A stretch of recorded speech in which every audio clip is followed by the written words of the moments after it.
Welcome to Brainish English Stories. The policeman walked down the street in a proud way. He always looked proud, not just for show, because there were not many people around. It was almost 10 o'clock at night, and cold winds with a little rain had made the streets empty.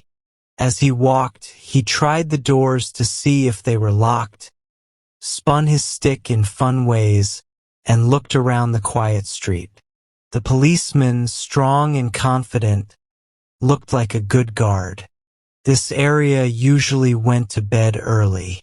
Sometimes you could see the lights of a cigar shop or a place to eat open all night, but most stores were closed. In the middle of one block, the policeman slowed down. In the doorway of a dark store, a man was standing with an unlit cigar in his mouth. When the policeman got closer, the man spoke quickly. "It's okay, officer," he said, trying to be friendly. "I'm just waiting for a friend. We agreed to meet here 20 years ago. It sounds a bit funny, doesn't it? I can explain if you want to make sure everything is fine. A long time ago, there used to be a restaurant here called Big Joe Brady's Restaurant. Until 5 years ago," said the policeman. "They tore it down then." The man in the doorway struck a match and lit his cigar. The light showed a pale face with sharp eyes and a little white scar near his right eyebrow. He had a big diamond pin on his scarf. "20 years ago tonight," said the man, "I had dinner here at Big Joe Brady's with my best friend Jimmy Wells. He was the best friend in the world. We grew up here in New York like brothers. I was 18 and Jimmy was 20. The next morning I was going to the West to make money.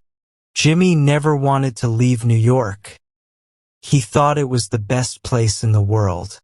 We agreed that night to meet here again in exactly 20 years, no matter what. We thought that in 20 years, we would have our lives and fortunes settled." "It sounds interesting," said the policeman, "but it's a long time between meetings. Have you heard from your friend since you left?" "Well, yes, for a while we wrote letters," said the other man. "But after a year or two, we lost contact. You see, the West is very big and I moved around a lot. But I know Jimmy will meet me here if he is alive. He was always the most loyal and true friend. He will never forget. I came 1,000 miles to stand in this doorway tonight, and it's worth it if my old friend comes." The waiting man took out a fancy watch with small diamonds on it. 3 minutes to 10, he said. "It was exactly 10 o'clock when we left each other here at the restaurant door. Did pretty well out west, didn't you?" asked the policeman. "You bet.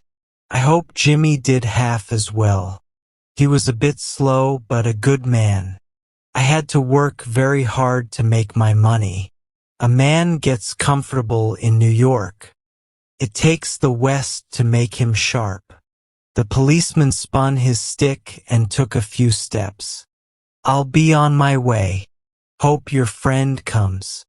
Are you going to leave if he's late?" "No," said the other man. "I'll wait at least half an hour. If Jimmy is alive, he will be here by then. Goodbye, officer." "Good night, sir," said the policeman, walking away, checking doors as he went. Now there was a light, cold rain, and the wind blew harder.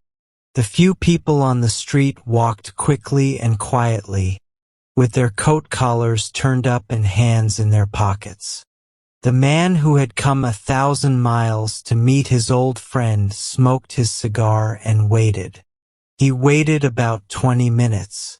Then a tall man in a long coat, with the collar turned up to his ears, came quickly from the other side of the street. He went straight to the waiting man. "Is that you, Bob?" he asked, unsure. "Is that you, Jimmy Wells?" cried the man in the doorway. "Bless my heart," said the new man, holding both of the other's hands. "It's Bob, sure as fate.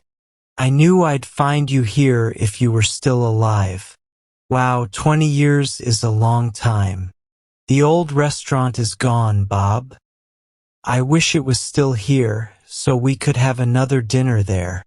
How has the West treated you, old friend?" "Great. It has given me everything I wanted. You've changed a lot, Jimmy. I never thought you were so tall by 2 or 3 inches. Oh, I grew a bit after I was 20. Are you doing well in New York, Jimmy?" "Not bad. I have a job in one of the city offices. Come on, Bob. We'll go to a place I know and have a good long talk about old times." The two men started walking down the street, arm in arm.